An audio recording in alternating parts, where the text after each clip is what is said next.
평소에 이렇게 사도신경을 하던 때랑 조금 달라지셨나요? 의미가 좀 잘 다가오시나요? 다가와야 될 것 같죠? 이렇게 물어보면. 이제 이번 주 하고 앞으로 한 3번, 그러니까 2월 말까지 사도신경이 끝날 것 같아요. 그래서 한 문항 좀 살펴보고 있는데요. 오늘은 재림과 심판에 대한 내용인데 어떤 면에서 보면 좀 불편하고 잘 이야기하지 않는 내용이에요. 재림과 심판. 요즘은 이제 전도를 하면 다 이제 어떻게 이야기를 하냐면 예수 믿고 복 받으세요. 예수 믿고 천국 가세요. 예수 믿으면 다 잘 될 거예요. 힘내세요. 이렇게 이제 예수님을 믿는 것이 곧 복된 것이다. 예수님을 믿는 것은 행복한 것이다. 물론 틀린 말은 아니죠. 그런데 누군가에게 복음을 전하거나 이야기할 때 우리가 죄인입니다. 혹은 우리도 죽습니다. 또 심판이 있습니다. 또 영원한 천국이 있습니다. 지옥도 있습니다. 이런 이야기는 환영받지 못하는 이야기예요. 그냥 이렇게 듣는 사람을 배려해서 하지 않는 말이기도 하지만 물론 처음 전도를 하는데 그렇게 접근하는 건 지혜로운 건 아니죠. 그런데 듣는 사람만을 배려하는 정도가 아니라 우리 스스로도 과연 우리가 내가 죄인이라는 것, 그리고 정말 죽으면 천국이 있고 지옥이 있다는 것, 그리고 어느 순간에 세상 가운데 심판이 있다는 것을 우리가 이렇게 믿고 있는가 혹은 인식하고 있는가, 또 우리 삶의 모습을 보면 과연 그걸 염두에 두고 살고 있는가. 그러니까 이 말이 무슨 얘기냐면요, 우리가 예수 믿으면 예수 믿는 사람답게 살자 이렇게 얘기하잖아요. 그걸 우리가 계속 염두에 두려고 하잖아요. 예수님이라면 어떻게 하셨을까? 예수님이라면 이랬을 때 뭘 선택하셨을까? 그걸 염두에 두고 사는데, 마찬가지로 내가 주님 앞에 서 있다면, 내가 하나님 앞에 심판을 받는다면 정말 나는 어떻게 할 것인가? 주님은 정말 이 땅에 재림하신다면 지금 나는 무엇을 할 것인가? 그런 인식들이 우리의 삶에 어떤 무언가를 선택할 때, 삶을 살아갈 때 고려사항이 되고 있는가 라고 생각해 보면 그 생각을 잘 안 하고 싶은 거죠. 누군가에게 이제 농담으로 주님 빨리 오셨으면 좋겠다. 세상에 이렇게 악하고 세상에 이런 어려움이 있고 또 이렇게 하니 뭐 농담 반 진담 반으로 주님 빨리 오셨으면 좋겠다. 여러분에게 누군가 그런 얘기를 한다면 여러분의 마음에 그래 주님 빨리 오셔야 돼 라는 마음이 드세요? 아니면 아닌데 나 아직 더 살아야 되는데 결혼도 안 했는데 나 뭐 하고 싶은 것도 있는데 뭐 등등 이런 마음이 드세요? 사실 우리가 후자의 마음이 드는 게 사실이죠. 그리고 거기에 이제 몇 가지 합리화를 시키죠. 어떤 합리화를 시키냐면 내가 아직 주님을 위해서 할 일이 더 많아요. 별로 하는 것도 없지만 하는 것도 없을 건데 내가 주님을 위해서 뭔가 더 해야 돼요. 하나님이 나를 이 땅 가운데 뭔가 더 하게 하시기를 바랄 거야. 이제 이런 합리화, 내가 이 땅에 더 사는 것은, 혹은 주님이 더 천천히 오시기를 바라는 것은 내가 뭔가 더 신앙생활을 잘할 것 같은 그런 생각들을 하는 거죠. 그리고 그것을 스스로에게 합리화 시키고 있죠. 그런데 오늘 우리가 살펴볼 사도신경의 한 대목은 분명하게 우리의 신앙을 이렇게 고백해요. 거기로부터 살아있는 자와 죽은 자를 심판하러 오십니다. 이것은 사도신경의 신앙 고백이고 우리의 신앙 고백이기도 해요. 우리 지금 새로운 번역에는 거기로부터 되어 있는데요. 옛날 번역에는 뭐라고 되어 있는지 기억나세요? 저리로서. 저는 저리로서가 고등학교 때 이게 무슨 말인지 정말 몰랐어요. 대개, 주기도문 할 때 대개도 모르지만 대개는 큰 개인가 보다. 왜 큰 개가 여기 있나? 정말 그렇게 생각을 했던 적이 있었던 것 같아요. 저리로서가 뭘까? 절이라고 하는 게 어떤 절이라는 곳이 어떤 곳이 있다고 생각했어요. 그래서 그게 천국을 절이라 그러나 옛날 말인가?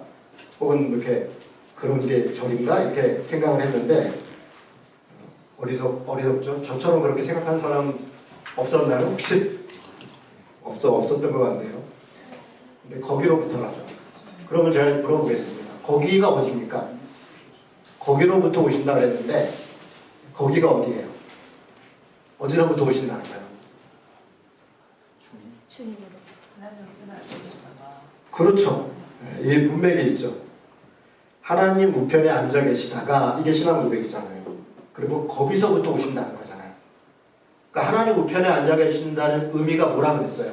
하늘 저 위에 어디 공간에 하나님이 계시고 그 옆에 어떤 의자가 큰 의자가 있어서 예수님이 이렇게 탁 앉아서 세상을 쳐다보고 있다가 때가 됐다. 이제 내가 내려가야지. 이렇게 내려오시는 걸까요? 물론 아니죠. 하나님 보좌 우편에 앉아 계시다는 것은 제가 지난주에 쭉 설명드린 것처럼 하나님이 예수님이 여전히 우리를 통치하고 있다. 우리를 다스리고 있다. 하나님의 역사 가운데 우리와 함께하고 있다. 그러니까 하나님은 어디서부터 온다는 걸 우리를 통치하고 있는 곳으로부터 통치함으로부터 다시 얘기해서 갑자기 뚝 나타나서 뭘 심판한다 이렇게 되는 것이 아니라 우리의 삶에 계속 개입하고 있다가 우리의 삶을 지켜보고 계시다가 혹은 이끄시고 계시다가 거기로부터 오셔서 그 삶으로부터 살아있는 자와 그 삶 가운데 죽은 자를 심판하신다. 이렇게 얘기하는 거죠. 그러니까 하나님이 어디 낯선 곳에서만 지켜보고 있다가 저울을 다는 게 아니라 사실 우리의 삶 속에서 우리를 이끄시고 우리의 모든 것 가운데 있다가 그 때때로 순종함과 때때로 거절함과 하나님 앞에 불순종함과 순종함과 그 말씀을 따르려고 수많은 때로는 조롱과 때로는 고통을 참고 견뎠던 것들과 혹은 하나님의 말씀을 빙자하여 예수님을 이용하여 자신의 탐욕과 욕망을 더 살았던 그 삶의 과정 속에서 그 과정 속에서도 하나님이 우리와 함께 하셨다는 거죠. 바로 거기로부터 그 과정으로부터 지금 이 말이 잘 이해가 되는지 모르겠습니다. 그래서 우리가 막연히 어떤 다른 곳으로부터가 아니라 우리의 삶의 과정 속에서 하나님을 함께하고 계시고 바로 그 과정에 함께하시고 있었기 때문에 우리를 심판하실 때 새로운 걸 살펴봐야 되는 게 아니라 이미 다 알고 계시는 곳 속에서 우리를 심판한다. 그런 이야기죠. 조금 더 이야기를 해보겠습니다. 재림에 대해서 이야기를 하면 사실 재림을 지금도 믿거나 이야기하는 경우가 많지 않아요. 재림에 대해서는 거의 이단 사이비들이 전유물이 된 것 같아요. 그러니까 우리 소위 정통교회라고 하는 곳에서는 죄에 대해서도 잘 얘기하지 않지만 재림에 대해서도 잘 이야기를 하지 않아요. 그리고 과연 재림이 어떤 의미인가 또 재림한다는 것이 어떤 것인가에 대해서 잘 살펴보지 않아요. 그런데 이단 사이비들은 그걸 너무 많이 잘 살펴보죠. 신천지도 그렇고 하나님의 교회도 그렇고 각종 이단 사이비들은 재림에 대해서 너무 많이 언급해요. 그리고 생각보다 많은 사람들이 이 재림에 대해서 오해하거나 또 미혹되어서 그들의 인생을 망쳐요. 과연 그걸 믿을까 싶은 것들을 믿어요. 신옥주라는 목사가 있어요. 여자 목사신데 은혜로 교회. 그 교회는 몇 년 전부터 많은 사람들이 사실 상식을 가지고 보면 이게 잘못됐다는 걸 다 알 수 있어요. 내용도 너무 이상하고 말하는 것들도 정말 전통의 신앙에 어긋나 있어요. 그런데 그들이 그 신옥주 목사가 곧 주님이 재림한다. 그래서 재림하는 사람들을 위해서 하나님이 피난처를 만들어 두셨다. 그게 피지라는 섬이다. 그래서 수많은 사람들이 모든 재산을 곧 주님이 재림하실 거니까 지금 이 땅에서 돈을 모으고 무슨 공부를 하고 이런 게 무슨 소용이 있냐. 우리는 주님 재림하실 거니까 주님의 재림을 기다려야 된다. 이런 논리로 설명을 하고 그 피난처가 피지라는 섬이다. 근데 거기에 따라간 사람들이 1000명 가까이가 돼요. 너무 상식적으로 이해가 안 되죠. 그리고 그곳에서 죄를 서로 용서받는다는 이름으로 서로 뺨을 때리고 그렇게 해서 그 주님의 이름으로 뺨을 때리고 어쩌고 하는 걸 통해서 죄를 자각하게 되고 잃어버리게 된다. 이러면서 그런 일들을 벌여요. SBS 그것이 알고 싶다 해서 작년 8월에 그전부터 교계에서는 문제가 많았는데 그것이 알고 싶다 해서 그 장면들이 나오고 많은 사람들이 충격을 받았어요. 그런데도 지금 400여 명의 사람들이 아직도 그곳에 있어요. 그것을 믿고. 근데 그런 사람들이 그 신옥주라는 목사, 사실 목사라고 말하기도 참 민망하죠. 그런 교회가 존재할 수 있는 이유가 뭔가, 그들만 단독으로 있어도 물론 유혹되고 미혹되기도 하지만 그 신옥주라는 사람은 한기총의 임원이었어요. 한국기독교총연합회라는 곳은. 또 한국교회연합이라고 하는 곳에서 그들의 신앙을 검증한다고 하면서 검증해보니 큰 문제 없다. 조금 소소한 것만 고치면 된다. 이런 식으로 판결을 해줬어요. 일종의 면죄부를 준 거죠. 한국교회를 대표한다는 곳들이, 그리고 가장 성경을 많이 공부했고 많은 신학자들이 모여있다고 하는 그런 연합기구가 이런 황당한 사람들에 대하여 어떻게 이런 판결을 내고 이렇게 일종의 그들이 소위 정통교회라고 인식하면서 생활할 수 있도록 할 수 있도록 일종의 면죄부를 준 거죠. 배경을 만들어 준 거죠. 왜 그랬을까? 돈 때문이죠.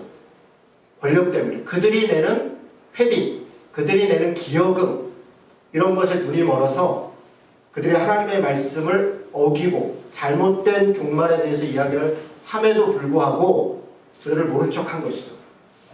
그런 사람들이 지금도 한국교회를 대표한다고 이야기하고 여러 이단 사이비에 대해서 이야기를 하니, 여러분 요즘 길거리 돌아다니다 보면 신천지가 나눠주는 전단을 보면 저는 동의가 돼요.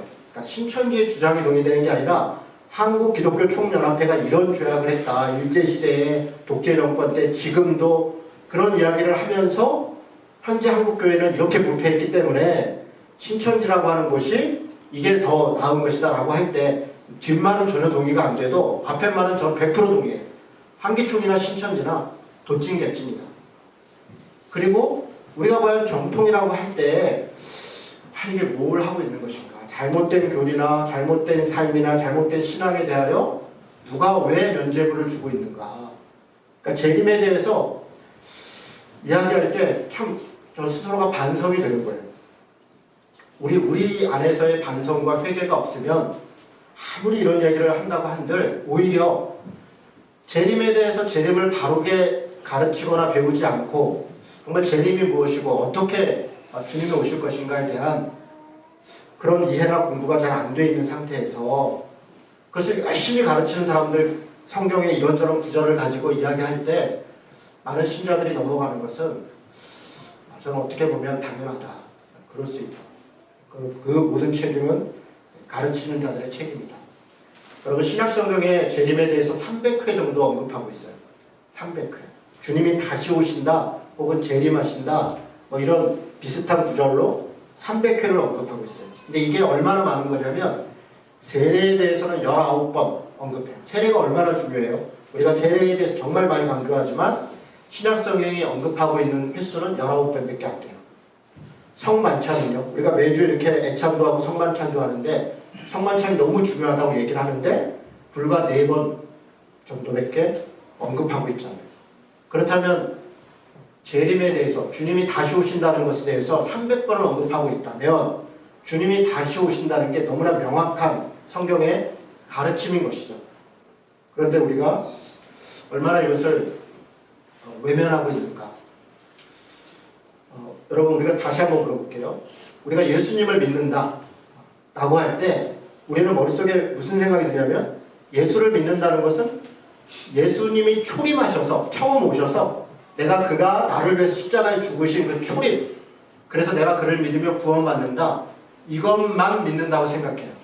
그래서 우리는 예수를 믿는다는 것은 처음 오셔서 십자가에 죽으신 예수님까지만 믿는 거예요. 아니면 부활하신 예수님 정도? 그런데 우리가 예수를 믿는다는 것은 초림하셨던, 그래서 나를 구원하신 예수님만 믿는다고 고백하는 게 아니라 다시 오셔서, 문제는 두 번째 다시 오실 때는 물론 구원하시겠지만 심판하시는 예수님. 우리가 예수님을 믿는다고 고백할 때는 예수님이 다시 오셔서 내 삶을, 내 믿음을 평가하실 것이다. 심판하실 것이다. 그 예수님을 믿는다. 물론 우리가 우리 삶에서 예수님을 온전히 따르지 못했고 하나님의 말씀을 온전히 믿지 못했더라 할지라도 예수님이 대신 십자가에 지신 그 은혜로 우리가 하나님 앞에서 구원을 받는다. 그렇게 믿을 수 있고 고백할 수 있어요. 그러나 그것이 우리 삶을 함부로 살아야 될 이유가 되지는 않아요. 하나님 앞에 우리가 서 있을 때 우리의 온갖 죄악들이 다 드러날 때 예수님 믿기 이전의 죄악들이 아니라 예수를 믿는다고 하면서도 여전히 내 탐욕과 욕망 속에서 내 마음대로 살았던 그 삶들을 그것이 온전히 다 하나님 앞에서 스크린처럼 내 모습 안에 다 드러날 때 정말 우리가 부끄럽지 않을까요? 아, 나 예수님이 구원해줬으니까 상관없어요. 정말 그렇게 얘기할 수 있을까요? 저는 그렇게 얘기할 수 없을 것 같아요.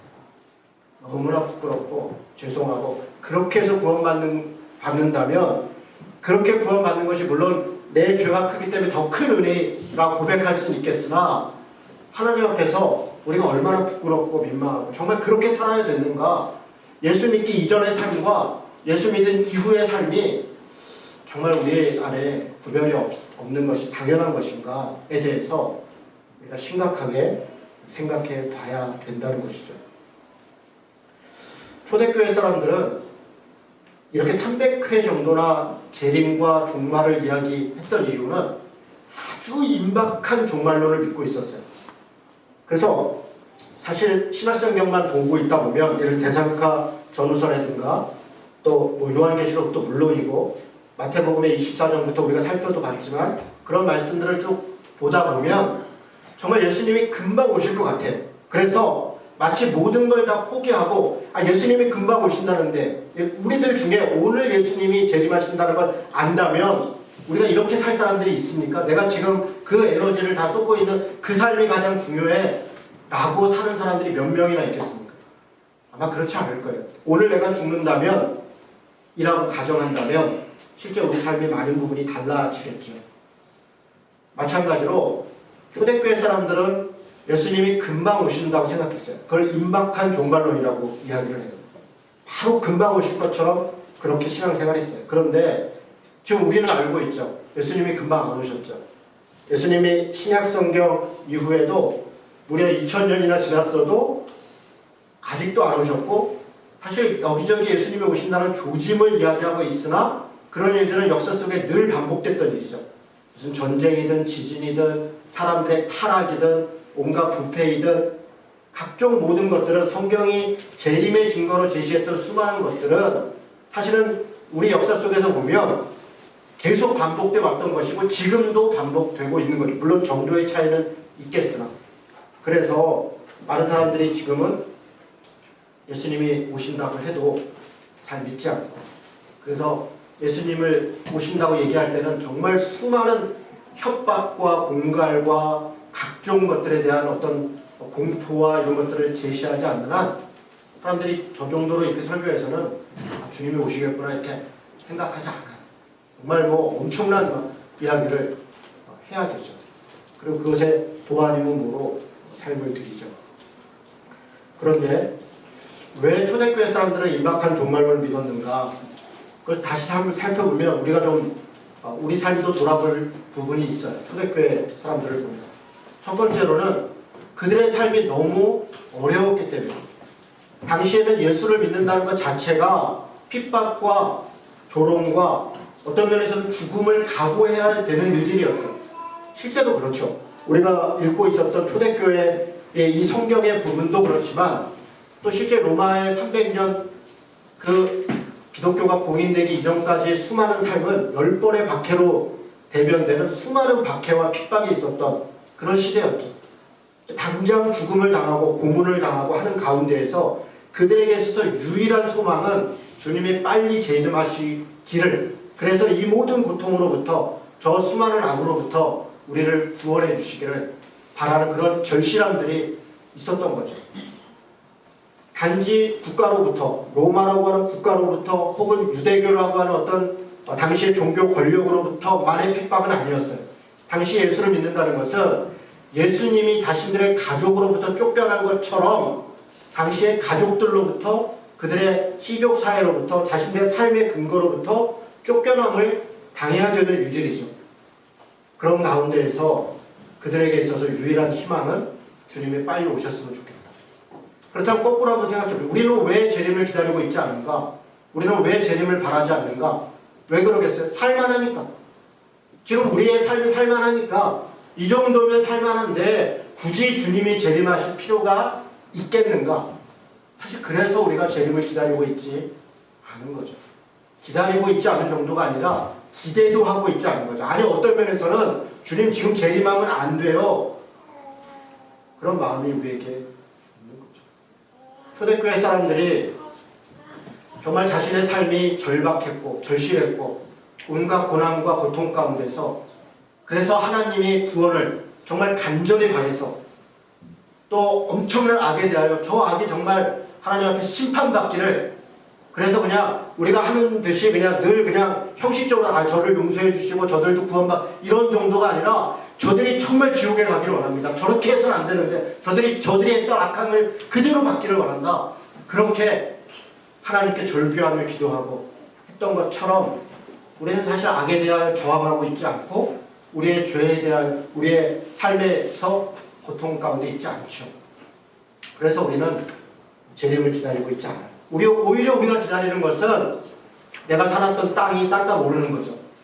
우리 아파트가 빨리 땅값이 올라야 되는 거죠. 집값이 오르는 거죠. 우리 애들이 좋은 대학에 가서 빨리 저놈들이 취직해서 용돈이라도 많이 줘야 될 텐데 그걸 기다리고 있는 거죠. 사실 우리가 기다리는 것은 주님의 재림이 아니라 우리 삶의 윤택이죠.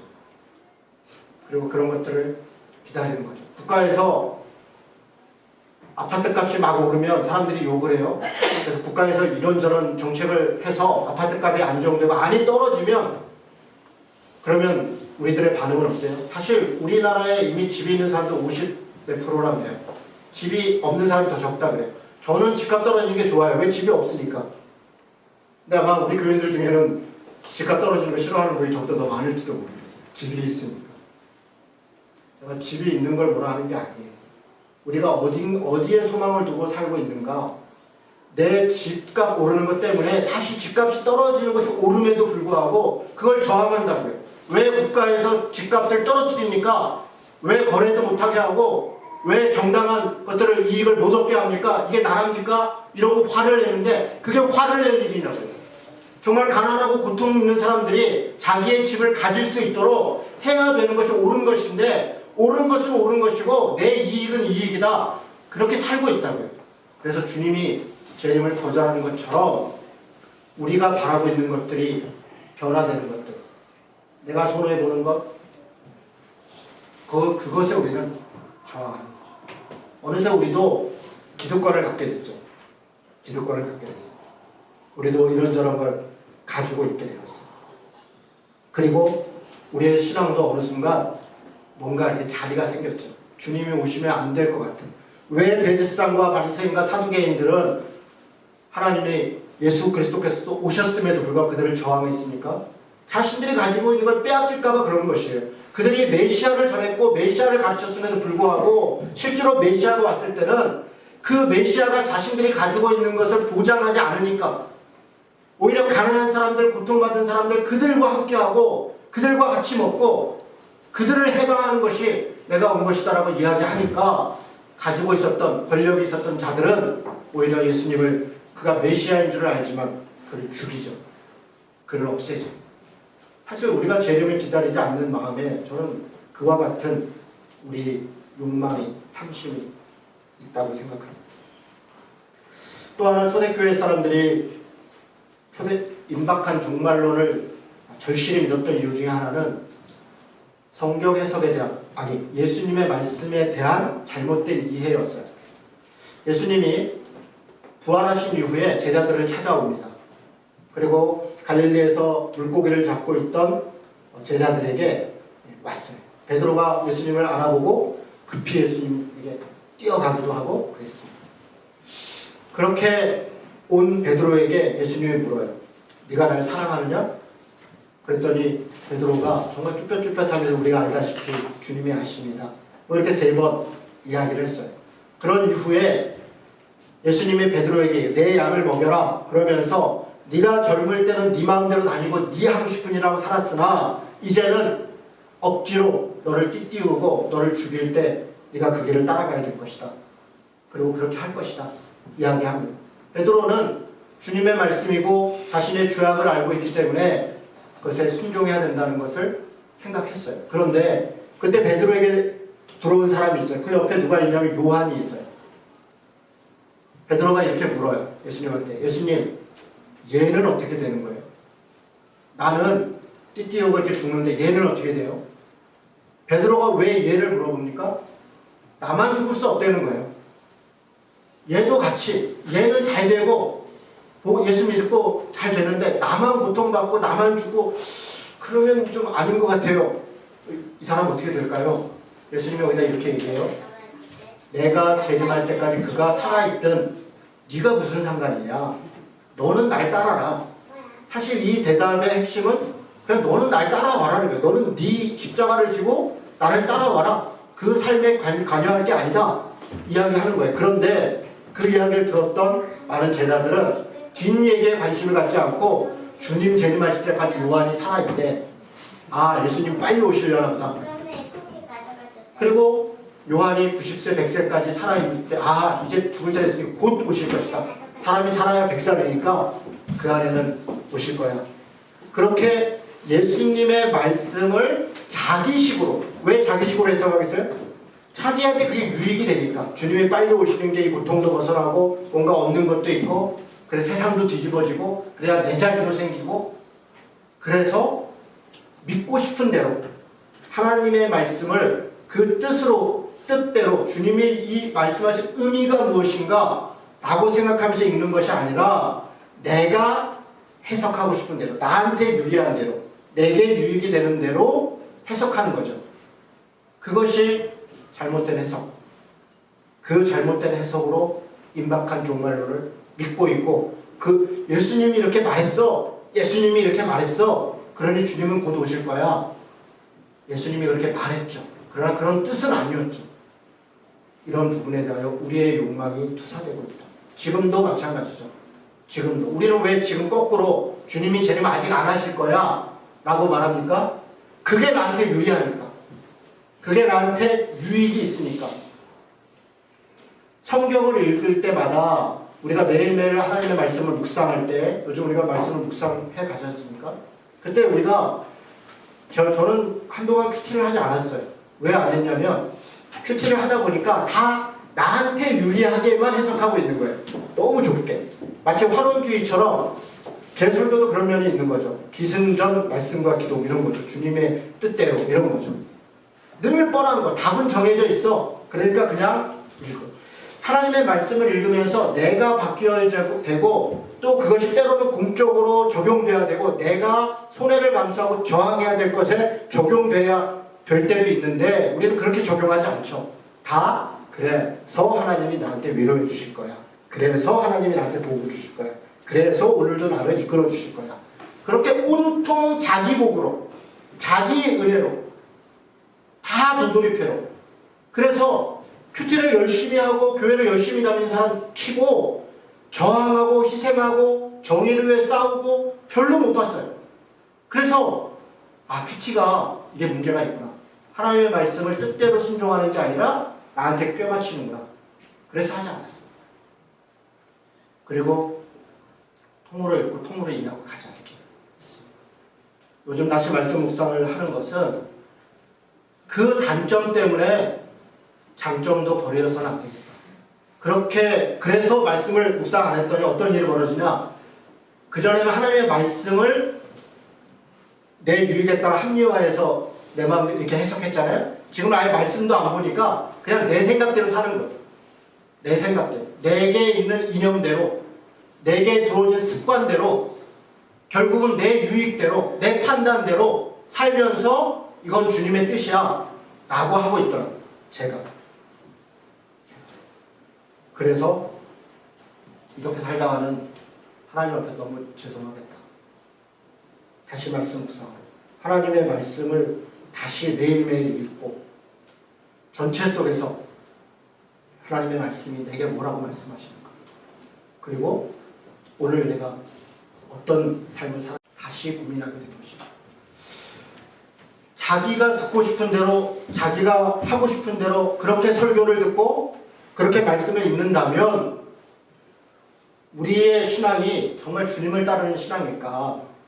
마치 이때 당시에 임박한 종말론을 믿는 것 때문에 수많은 오해가 있었고 여러 가지 잘못된 행태들이 있었어요. 그와 같이 지금도 똑같은 일이 벌어져. 초대교회의 잘못된 행태들은 이런 거예요. 주님이 곧 오실 거야. 그러니 지금 열심히 사는 게 무슨 소용이 있어?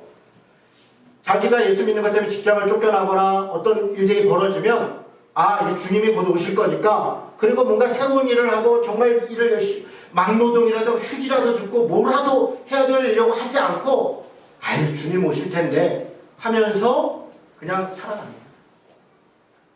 누군가에게 부담이 되면서 사는 그런 일들이 있어요.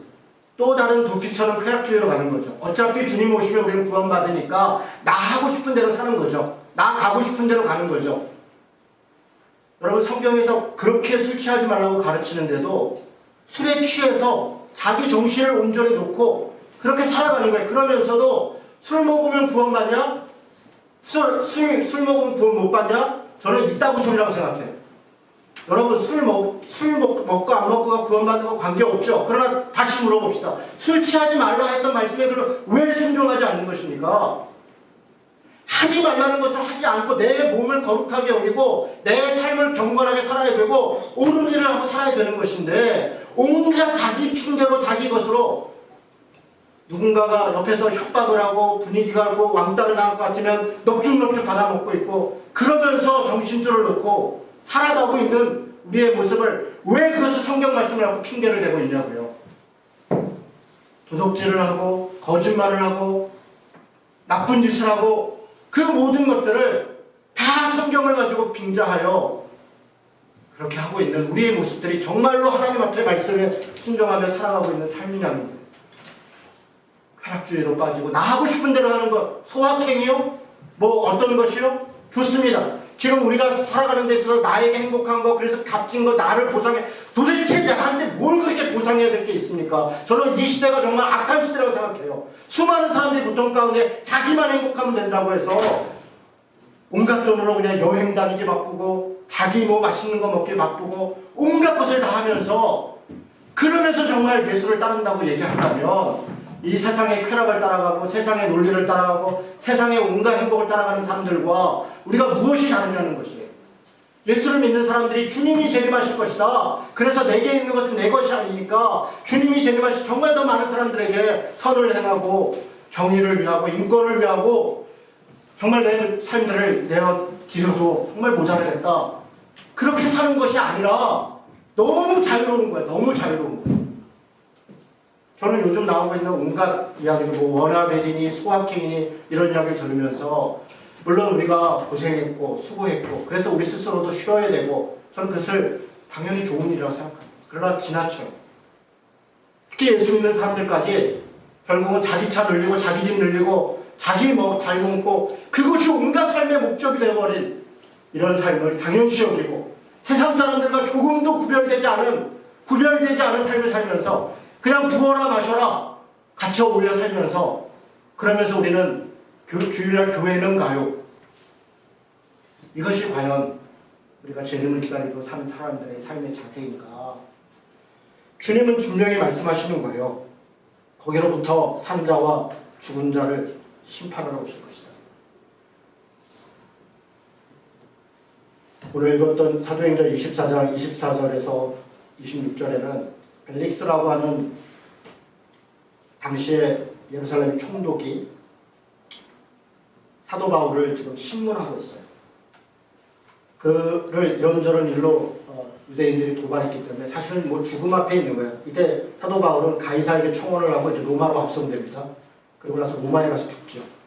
그런 일들이 있는 그 배경의 앞부분이에요. 예루살렘에서 수많은 사람들이 정말 때를 지어가서 바울을 죽이려고 했고 결국 바울을 잡아서 총독에게 넘겼어요. 총독은 바울의 생사여탈권을 쥐고 있는 사람이에요. 그 사람이 바울에게 묻는 거예요. 너 도대체 무슨 짓을 하고 다녔냐? 네가 전하는 도가 뭐냐? 물어요. 바울이 뭐라고 얘기하냐면 24절부터 수일 후에 벨리스가 그의 아내 유대 여자 드르실라와 함께 와서 바울을 불러서 그리스도 예수 믿는 도를 듣거늘, 그러니까 네가 예수를 전하는데 예수가 누군데 뭘 전하는데? 라고 얘기를 해요. 자, 여러분 이런 기회라면 우리라면 뭐라고 전하겠어요? 벨릭스라는 총독이 내 생사 열탈포를 쥐고 있어요. 너 예수 믿는다는데 뭘 믿는데? 라고 저한테 묻는다면 우리 당연히 잘 보이고 싶죠? 예수 믿으면 복 받아요. 총독님, 벨릭스 총독님 예수 믿으면 당신이 로마의 황제가 될 수도 있어요. 아니면 여러 총독들 중에 경쟁하고 있죠? 당신이 최고의 총독이 될 거예요. 예수 믿으면 능력이 있어요. 예수 믿으면 유대인들도 다 잠잠해지고 예수 믿으면 지금 더 잘 살게 될 거예요. 예수 믿으면 하나님 나라 천국에 가요. 그렇게 우리 전하고 싶지 않겠어요? 그가 듣고 싶은 대로. 그런데 지금 바울이 뭐라고 전하냐면 25절에 보면 의와 절제와 장차오는 심판을 강론하니. 여러분 이 의를 또 라이처리스로 개인의 의로, 아니요, 이건 저스티스예요. 정의.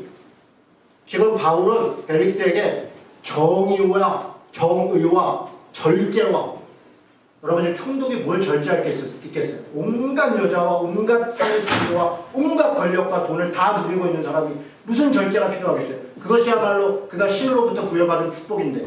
그런데 그 절제해야 된다. 정의를 행해야 되고 절제해야 된다. 왜? 심판이 있기 때문에. 이렇게 전하는 거예요. 벨릭스가 이 말을 듣고 좋았겠어요?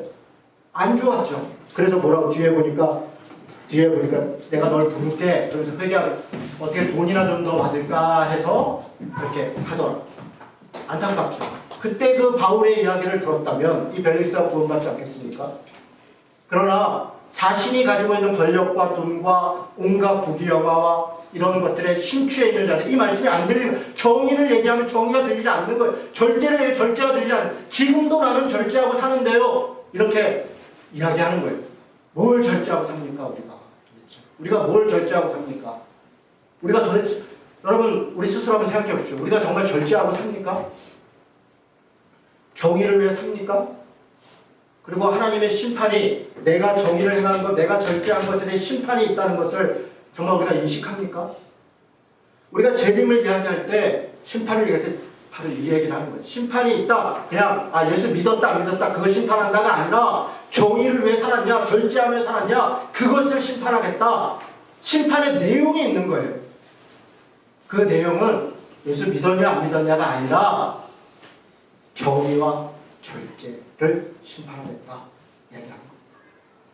여러분 요한계시록 20장을 보겠습니다. 요한계시록 20장